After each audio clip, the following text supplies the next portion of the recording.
El título, Itinerario Cultural de la Ruta Sur, Patrimonio Industrial Minero. Voy a tomar palabras claves para llegar a contextualizar el horizonte que tiene la investigación. Extracción minera debido a que pueblos indígenas, los primeros habitantes en el territorio, tuvieron esta interrelación con los metales preciosos, es decir, plata, oro y cobre, primero con artefactos más artesanales, ¿no? E incluso fueron empleados en temas de idolatría a los dioses que ellos consideraban, ¿no?, más naturales. Entonces, desde mucho antes, desde la presencia del ser humano, existe una interrelación con el territorio. A raíz de esta construcción de un paisaje, de la interacción del ser humano con el sitio, se componen lo que son itinerarios culturales. Se integran paisajes con esta vocación industrial a través de recorridos y rutas que en adelante se van a emplear para trabajar con el vehículo, con temas de interrelacionar también estos sitios. Se toma como principal foco Hispanoamérica, países del habla español, donde compartimos la misma historia, ¿no? Por la presencia de España imperial, compartimos no solamente hábitos culturales, sino tendencias arquitectónicas, urbanas, y eso me llama la atención dentro de la investigación, debido a que también tenemos prácticas y teoría en cuanto a patrimonio y paisaje que compartimos y que son referentes para trabajar propuestas desde lo nacional, lo local o a la inversa. El caso de Bolivia es muy particular en este caso de estudio. El lienzo de Berrío de 1758 nos muestra en la parte central al Cerro Rico de Potosí, el yacimiento argentífero más conocido durante la etapa colonial de España imperial, y por los valores globales, mundiales, de reconocimiento que tienen, resulta que es nombrado por la UNESCO en 1987 como Patrimonio Cultural de la Humanidad. El 2014 fue inscrito en la lista en peligro debido a que se demostró que el Estado boliviano no puede conservar, cuidar y preservar patrimonio de la humanidad. Eso conlleva a que existen intereses políticos, ¿ya?, sobre todo por los recursos que aún contiene el Cerro Rico de Potosí, porque se proyecta perder la geomorfología del Cerro Rico de Potosí, esta forma cónica que tiene, porque en el subsuelo se encuentra aún más recurso de plata que se ha encontrado hasta la fecha del día de hoy. Entonces, esto da como vía para que, si es que perdemos el título Patrimonio de la Humanidad, que puede o no puede ser, da vía a demostrar que el Estado boliviano no podría conservar un patrimonio de esta calidad. Y estaría en juego el futuro de otros paisajes y otros patrimonios que tienen la misma vocación. Los elementos que se ahondan dentro de la teoría críticas que se trabaja en la investigación son paisaje, industria, impactos, cultura, patrimonio e historia. Desde una mirada crítica, ¿sí?, porque la legislación con la que contamos en la actualidad realmente coarta a aquel que quiera conservar, cuidar. Claro, hay ejemplos dentro de Bolivia que aún se preservan, pero sin una política adecuada de estado de conservación, no vamos a llegar muy lejos con estas intenciones. También hay un tema de turismo crítico que se está dando en otras partes del mundo, ya cabe mencionar Barcelona, el Caribe, que también son ejemplos de los cuales tenemos que aprender para también enfocar parte de la teoría y las prácticas que vamos a ejecutar en nuestros sitios de intervención. Un hecho particular integra América del Sur, que es la cordillera de los Andes, occidental, oriental, y que la UNESCO la nombra el 2014 como itinerario cultural, integrando alrededor de 5 países en su camino. Es decir, el camino del Inca, que ha recorrido con también, ¿no?, esta visión geopolítica de llegar a varios territorios. Entonces, en el caso de Bolivia, y tomando en cuenta este contexto hispanoamericano, es necesario hacer como una rememoranza histórica a cuál es el hecho o dónde inicia este desarrollo tecnológico industrial. Y como lo mencioné, esto es en la época preincaica, precolombina, también denominada, y existen varios pueblos indígenas, ahí los voy nombrando, que tienen esta interacción con los minerales preciosos y que hacen prevalecer la cosmovisión, la ideología, ¿no?, que tienen. En adelante, la época colonial, el sitio que más resalta, el Cerro Rico de Potosí, pero a esto se suman otro conjunto de cerros y montañas con gran riqueza de minerales, en los cuales se integran haciendas, actividades asociadas al vino, al singani, a la hoja de coca, a la agricultura, a la carne de llama. Entonces, no podemos hablar netamente de patrimonio industrial, es decir, al parque industrial como patrimonio.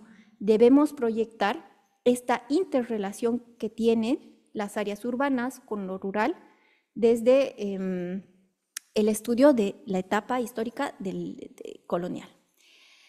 En la República ya se va fortaleciendo lo que son las revoluciones y llega Simón Bolívar y tan solo con la existencia del Cerro Rico de Potosí se funda lo que es la República de Bolivia.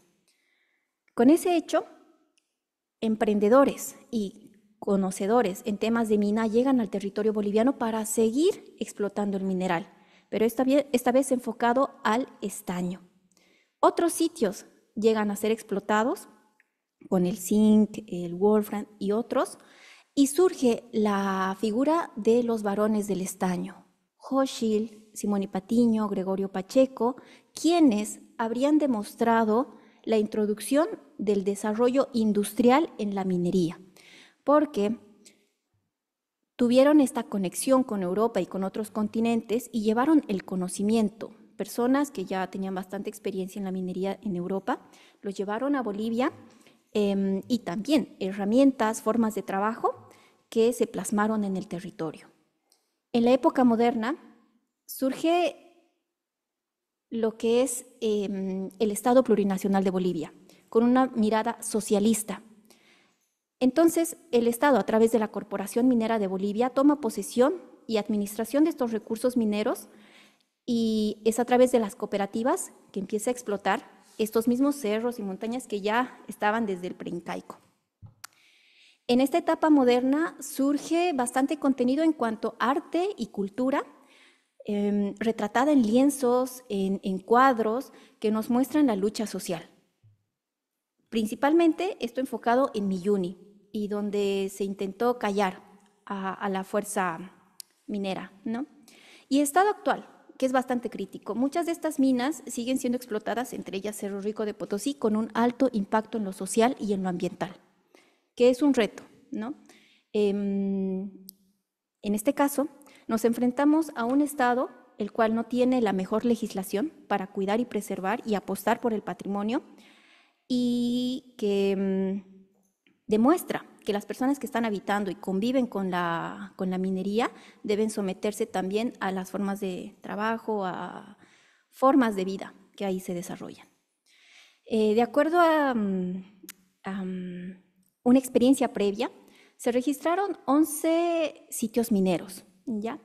En la parte inferior tenemos la línea histórica de cuáles son los sucesos trascendentales y nos vamos a referir más a la época republicana, la presencia de los varones del estaño, la explotación del estaño y, bueno, se tomó una ficha técnica como referencia para trabajar o interpretar información geológica, geográfica, de biodiversidad, arquitectónica, intervenciones urbanas, es decir, se trató de hacerlo lo más completo de información, ¿no? Relevar información trascendental en el sitio que, les digo, es la primera vez que se hace un relevamiento, una catalogación de este tipo en alguno de los sitios, porque no existe apoyo por el Estado y son remanentes, ¿no? Lo que queda son hechos aislados que ya pasa el tiempo y los vamos perdiendo.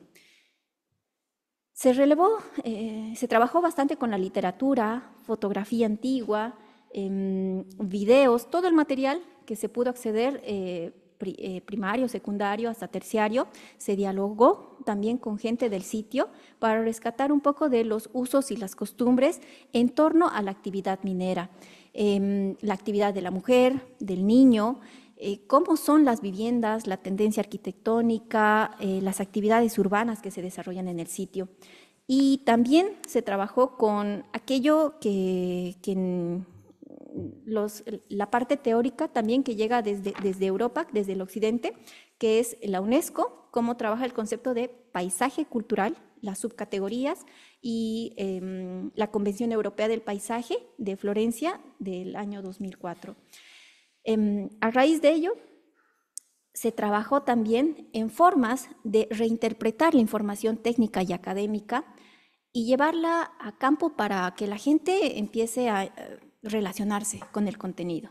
Entonces, reduciendo el texto, mostrando más fotografías, se hicieron 12, 13 de estas láminas y se rotó por los sitios mineros.